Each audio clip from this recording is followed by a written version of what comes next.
Hallo, det er detektiven. Hvad kan jeg hjælpe dem med? Herr detektiv, de bliver nødt til at skynde mig ud. Min mor var jo næsten død. Ja. Det lyder som en grim sag, min pige. Jeg kommer med det samme.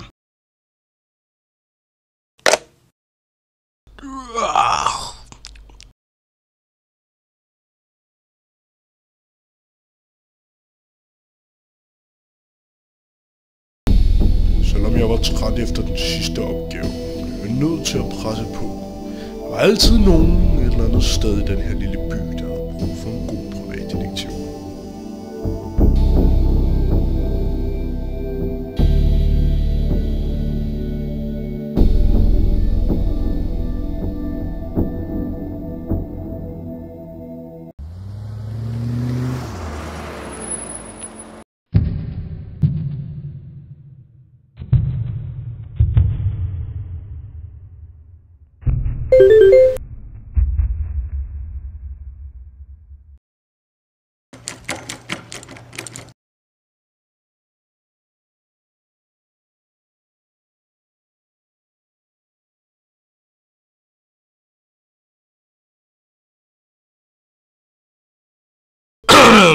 Godt så.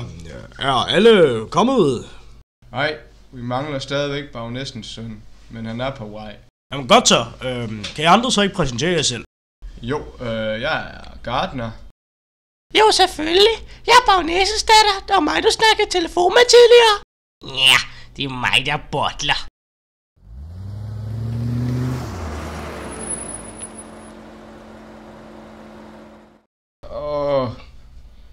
Mit hoved.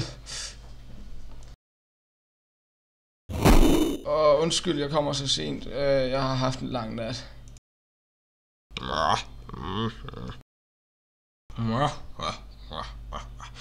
Ja, hvem fandt så liget?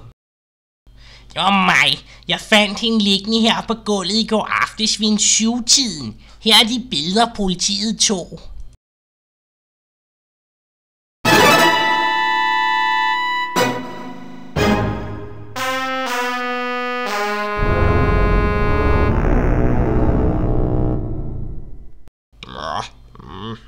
Ja. Selvom jeg ved, at I alle elskede bagnæssen, er I alle sammen stadigvæk mistænkte. Så jeg må høre jeres alibi. Nej, først garden.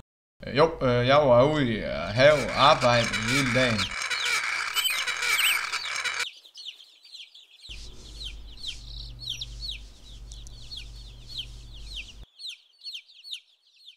Jamen tak for det. Hvad med dem, frøken? Jeg lå op på mit værelse og så fjernsyn hele aftenen.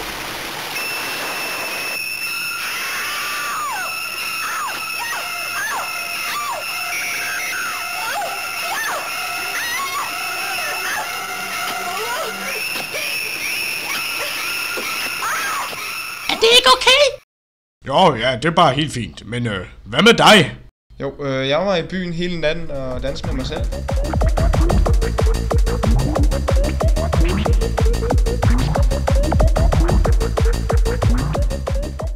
Jamen tak for det. Ja, så men det. Hvad med dig, Butler? Mig? Jeg var til Butler Expo 2003, hvor jeg holdt tale. Mine kære medbutler, det har stået på for længe. Hver gang en forbrydelse bliver begået i dette land, skal vi tage skraldet. Nu er det nok. Ja, det siger du jo. Men har du nogen vidner, som kan bekræfte det? Vidner? Ja, der var cirka 500. Det her har jo ikke været nogen nem sag. Morderen har været meget snu. Men der var alligevel én åbenlys ting, der afslørede ham. Han var Butler. Ej, jeg indrømmer, det var mig. Men hvordan kunne du vide det? Elementært, for det er altid Butleren.